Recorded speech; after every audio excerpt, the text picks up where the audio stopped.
Alrighty, folks, as you know, this week, something I'm doing with all my millionaire guests is doing a reaction video. And we've got Beth Traversa with us today, who is a top 1% agent in the Seattle, King County area. So you know what I'm going to do? I'm going to play a clip of the mayor of Seattle. Let Beth react to it. And then we'll step back and say, is this having any impact on real estate, if at all? Beth, how you doing? Hey there. Doing great, Mike. Glad to be here. I love these reaction videos. They're a lot of fun. There you go. Well, you've probably seen several of the crazy things she has said. So let me pull up. This one's only about 14 seconds. So we will pull it up now and then let you react to this. Millionaires are going to leave our state. I think the claims that millionaires are going to leave our state are like super overblown. And if, you know, the ones that leave, like, bye.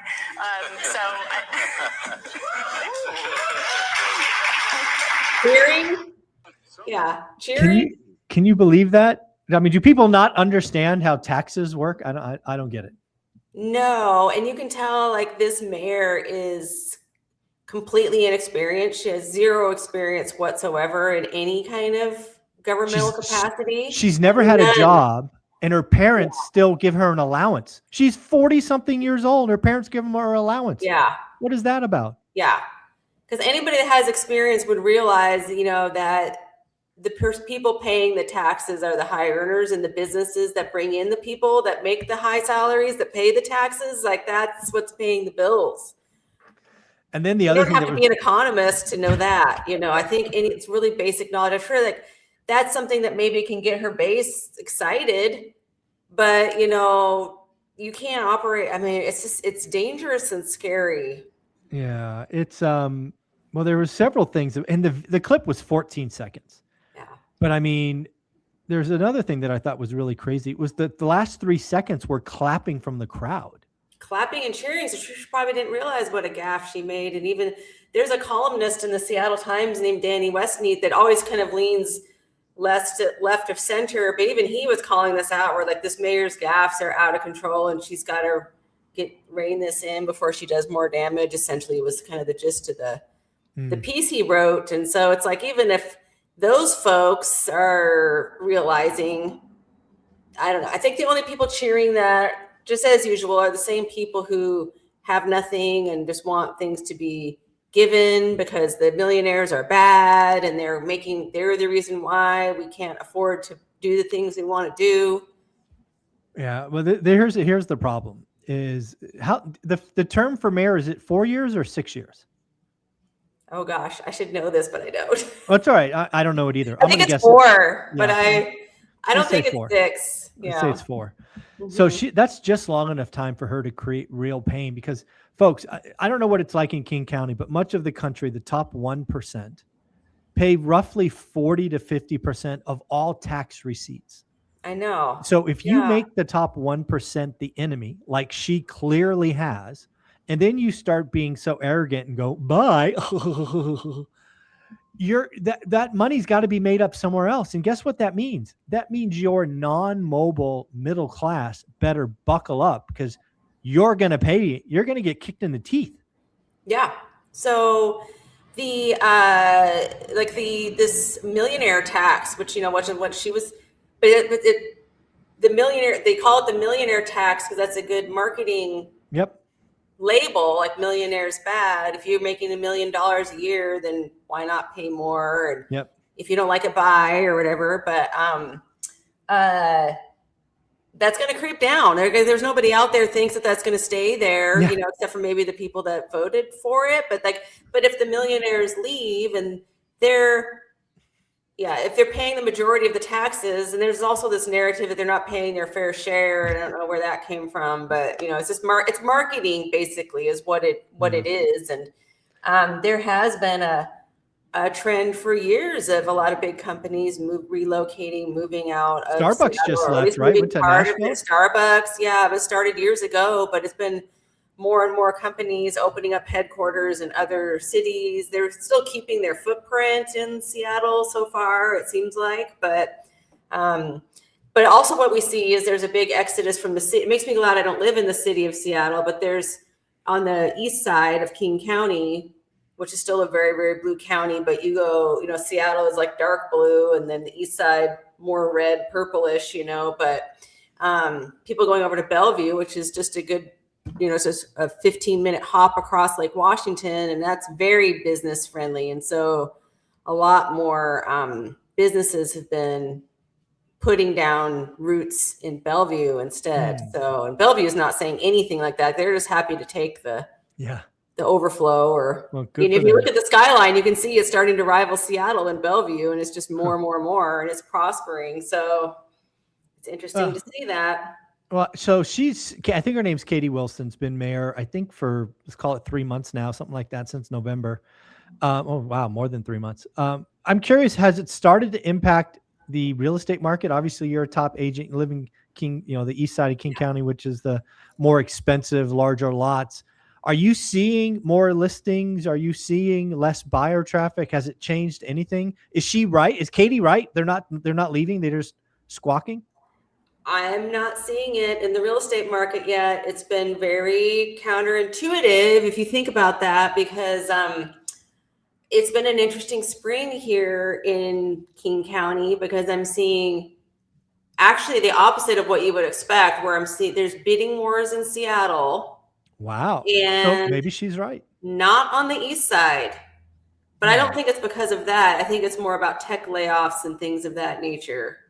The higher priced areas, like say there's a community called Sammamish that's a very high price, super high tech income area. And houses are still selling there, but there definitely has been a price adjustment. Prices have come down in some of those areas where houses are still selling, but sellers quickly had to adjust their list price to get it done. So, but then my friends, I work mostly on the east side, some over in Seattle, but my broker friends in Seattle are saying, yeah, business as usual here. We're doing offer review dates with bidding wars, and wow. Okay. So we haven't talked in roughly a month. What I remember from our conversation roughly 4 weeks ago, maybe 5 weeks ago, was the spring selling season was suspect, right? It was kind of feeling like last year where it was slow. But I actually saw the data 2 weeks ago. This might be the third week where it seems like the spring selling season just got a late start. Yeah. And now it's really ramping. Is that what you're seeing? It definitely is ramping. So I've been bringing on a lot of listings in the past month or so, and they're selling a lot better than they did back in April, which is just a few weeks ago. So April was the slowest, probably the slowest April that I've experienced since April of 2020, which you remember what was going on that. That was when everything shut down and everybody didn't know if the bottom was going to fall out and the world was going to end. And then it shot like a rocket after that. But there was this like space and time when everyone was holding their breath.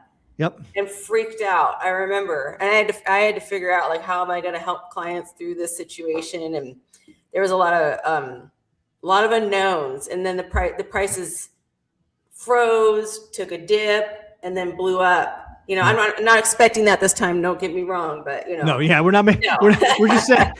No, we're not making that call. Yeah, that was a scary time. I was remembering the panic that some of my clients were feeling at that time. And a lot of agents too were feeling that, but we came out of it stronger, and learned a lot. But this April was like that too, where all of a sudden everyone was just holding their breath and waiting to see what would happen. But now it does feel like it's loosened up a little bit again. And it seems to be like news headline driven. There's several things, of course, happening, but the news headlines seem to like affect the emotion first. So when the Iran war started, boom. Stop. It just stopped. Yeah. Everyone froze. What's going on?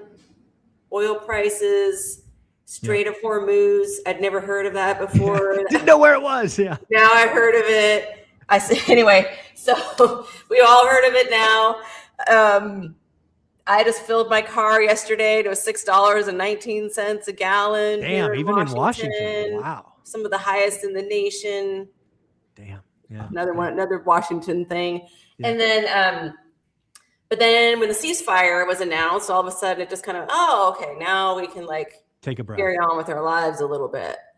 And then, it's really funny that the American consumer is so predictable. And that's just where we are right now. So the other thing that obviously we're sitting at about 6.5% on mortgage rates. If we were at the worst of 2023, we would actually be at 8% if the mortgage spread was bad. So Again, Is 6.5. is the spread the difference that It's I heard all you talk about spread that this morning? It was the spread. The spread collapsed. Yep. is it back to normal levels? Yeah, Or is it okay? roughly. Yeah, Okay, so roughly. there's not going to be any more of that. Like that is No, done. it's done. Yeah, Okay. you're not getting much more out of that. Yeah. That grape has been squeezed. Yeah. Yeah. So it's going to be really interesting because, we do have still a lot of headline risks out there. We had Coinbase today talk about 14% layoffs. So there's still tech layoffs out there rumored. We obviously have this conflict with Iran that could go sideways very quickly, but we could also start to see things be positive, right? We could get peace and negotiations and, the economy could start growing again. So it's a very interesting time. It is an interesting time, and I've heard that, again, I don't follow the tech economy like you do, but like I've heard like the Microsoft earnings are really great and all these other things. And so like maybe some of these people are feeling like a little more emboldened that life will go on. What I've seen is that list prices coming out this spring have been kind of on a par with spring of 2023. So it's almost like we're back on the east side. I'm not talking about Seattle, a different deal.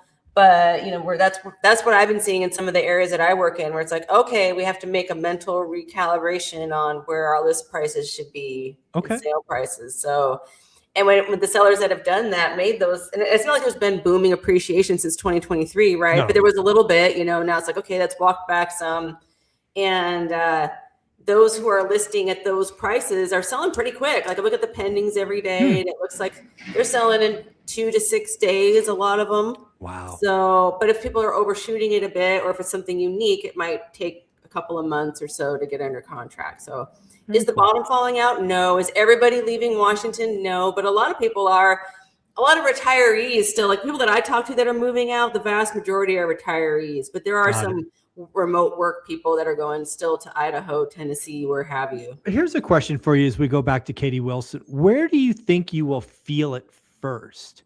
What I mean by that is, do you think you'll feel it from less buying activity, or do you think you'll see it from sellers getting out? Who do you think, sellers, flinches first? Sellers will want to leave. Okay. First.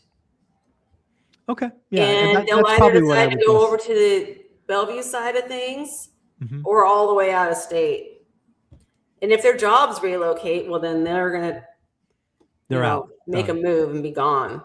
So it'll take a little while for that to shake down. And back to the whole mayoral thing, I guess it's a little bit of a shame because the guy before her, Bruce Harrell, he seemed to be making some good progress as far as there was a time there when Seattle was like I couldn't take my kids to the park because there's literally needles and tents and junk literally everywhere. Wow. And they did a lot to clean it up.